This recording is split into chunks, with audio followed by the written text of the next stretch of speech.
الحمد لله رب العالمين، والصلاة والسلام على سيد المرسلين وعلى آله وصحبه أجمعين. أما بعد، قال الله تبارك وتعالى في القرآن المجيد والفرقان الحميد: أعوذ بالله من الشيطان الرجيم، بسم الله الرحمن الرحيم. يا أيها الذين آمنوا كلوا من طيبات ما رزقناكم واشكروا لله إن كنتم إياه تعبدون.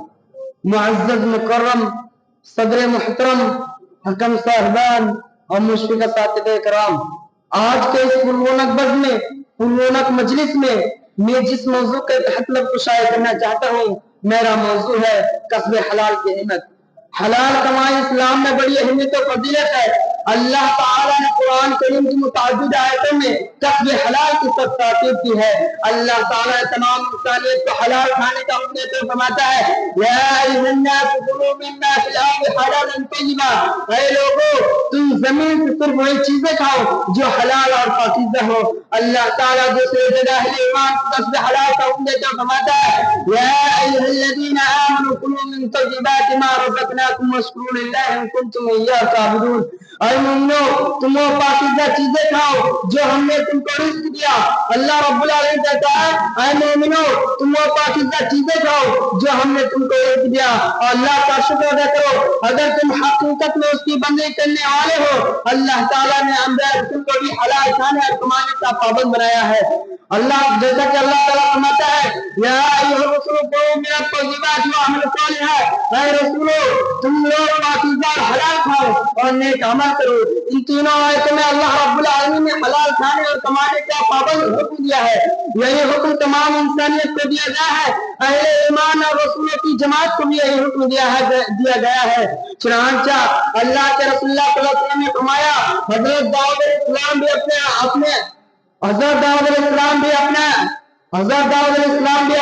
ہاتھ کی کمائی کھاتے تھے، یعنی اپنے ہاتھ سے محنت و مشقت کرتے تھے، مزدوری کرتے تھے، حلال روزی کمائی کرتے تھے، اور اسی ہاتھ کی کمائی کو آپ نے سب سے زیادہ پاکیزہ کمائی قرار دیا۔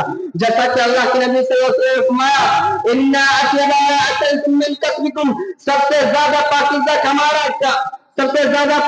کمائی تمہارے ہاتھ کی کمائی ہے، جسے تم کھاتے ہو۔ اپنے ہاتھ سے محنت و مشقت کر کے کھانا یہ سب سے افضل کمائی ہے۔ حضرت داؤد علیہ السلام بھی اپنے ہاتھ کی کمائی کھاتے تھے۔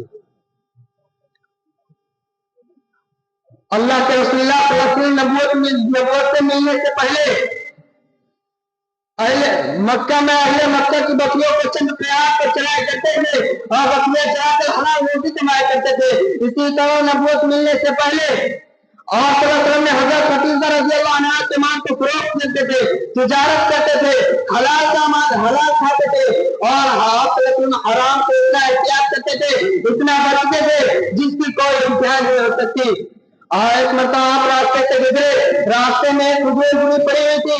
آپ صلی اللہ علیہ وسلم نے فرمایا کہ مجھے اس بات کا اندیشہ نہ ہوتا کہ یہ صدقہ کا مال ہوگا تو میں اسے اٹھا کر کھا لیتا۔ اس حدیث سے ہم کسب حلال کی اہمیت کو سمجھ سکتے ہیں، اور سیرت رسول کے واقعات سے بھی ہم کسب حلال کی اہمیت کا اندازہ لگا سکتے ہیں۔ کیا آپ صلی اللہ علیہ وسلم نے حلال کمائی پر اتنا زور دیا ہے؟ آپ صلی اللہ علیہ وسلم نے فرمایا: